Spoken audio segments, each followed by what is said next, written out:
ગુજરાતમાં બેફામ ડ્રાઇવિંગ અને તેના કારણે અકસ્માતની ઘટનાઓ વારંવાર સામે આવે છે।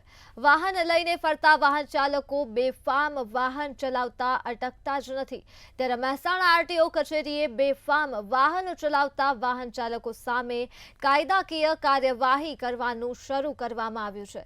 આ મામલે મહેસાણા આરટીઓ કચેરીએ પોલીસના સહયોગથી મહેસાણા જિલ્લામાં બેફામ વાહનો ચલાવતા વાહનો સામે કાર્યવાહી કરી છે।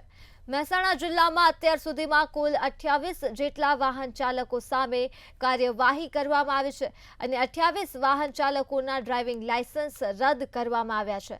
લાયસન્સ રદ કરવામાં આવતા જ અન્ય વાહન ચાલકોમાં પણ ફફડાટ ફેલાયો છે। એ લોકોથી ગંભીર અકસ્માતો થાય છે અને એ અકસ્માતોની અંદર ઘણી વખતે ફેટલ થાય છે। ઘણી વખતે પોલીસ ડિપાર્ટમેન્ટ આરટીઓ ડિપાર્ટમેન્ટ એમને જ્યારે આવું રોડ પરથી જુએ છે એ સંદર્ભમાં એમના લાયસન્સ જપ્ત માટેની કાર્યવાહી થાય છે। અત્યાર સુધીમાં છેલ્લા 6 મહિનામાં આરટીઓ કચેરી મહેસાણા દ્વારા 28 વ્યક્તિઓના લાયસન્સ અમે 6 મહિના માટે સસ્પેન્ડ કર્યા છે। આ એવા લોકો છે કે જે ગંભીર બેદરકારીથી વાહન ચલાવતા હોય કે એ સંજોગોની અંદર કોઈ ટ્રાફિકના ભંગ કર્યો હોય યા તો પછી અકસ્માતની અંદર કોઈનું મૃત્યુ નિપજાવ્યું હોય, એ તમામ વાહનો જે વાહન ચાલકો છે એમના લાયસન્સ અમે અહીંયા સસ્પેન્ડ કરવાની